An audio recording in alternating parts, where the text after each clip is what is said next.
आज मैं आपको बताने जा रही हूँ स्वर्ण हिरण और अपहरण। खर और दूषण की हार के बाद शूर्पणखा अपने भाई और लंका के राजा रावण के पास गई। अपने भाई रावण को सीता की सुंदरता के बारे में बताकर उसका अपहरण करने के लिए उकसाया। रावण जो एक राक्षस राजा था, उसे ब्रह्मा से वरदान प्राप्त था कि वह मनुष्य और वानरों के अलावा किसी भी जीवित प्राणी द्वारा नहीं मारा जा सकता। भगवान विष्णु ने रावण को मारने के लिए ही राम के रूप में अवतार लिया। सीता की सुंदरता से मंत्रमुग्ध होकर रावण ने सीता का अपहरण करने का फैसला किया। वह अपने दूर के रिश्तेदार राक्षस मारीच को हिरण के रूप में बदलने के लिए भी सहमत हो गया। उसके बाद मारीच ने सोने का हिरण का रूप धारण कर लिया। मारीच एक मायावी राक्षस था जो रावण की सहायता कर रहा था और सीता का हरण करवाने के लिए राम को कुटिया से दूर ले जाने की योजना में रावण की मदद कर रहा था।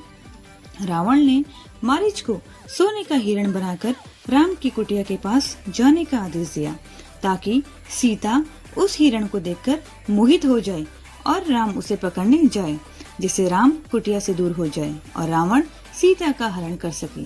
सीता एक स्वर्ण मृग की मनमोहक सुंदरता पर मोहित होकर उसे पाने की इच्छा व्यक्त करती है। यह स्वर्ण मृग कोई साधारण जानवर नहीं, बल्कि यह रावण के निर्देश पर राक्षस मारीच द्वारा निर्मित एक जादुई प्राणी है।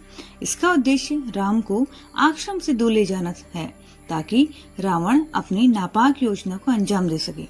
सीता के अनुरोध पर राम उनकी इच्छा पूरी करने के लिए स्वर्ण मृग को पकड़ने निकल पड़ते हैं।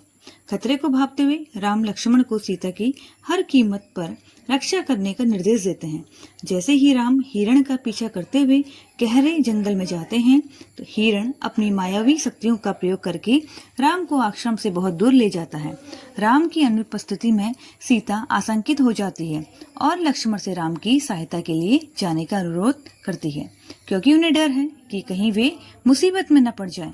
सीता की रक्षा के लिए अपने कर्तव्य का पालन करते हुए लक्ष्मण हिचकिचाते हैं, लेकिन अंततः उनकी बात मान लेते हैं। जाने से पहले लक्ष्मण आश्रम के चारों ओर एक सुरक्षा रेखा, जिसे लक्ष्मण रेखा कहते हैं, खींच देते हैं और सीता को निर्देश देते हैं कि वे किसी भी हालत में उससे बाहर न निकले। इस बीच रावण राम और लक्ष्मण की अनुपस्थिति में सीता से उनके वियोग का लाभ उठाता है और ऋषि का वेश धारण करके रावण आश्रम में पहुंचता है और भिक्षा मांगने का नाटक करके सीता को छल से सुरक्षा सीमा से बाहर ले जाता है। इस अवसर का लाभ उठाकर रावण सीता का अपहरण कर लेता है और उन्हें अपने राज्य लंका ले जाता है, जिससे राम और रावण के बीच महायुद्ध की स्थिति बन जाती है। जय श्री राम।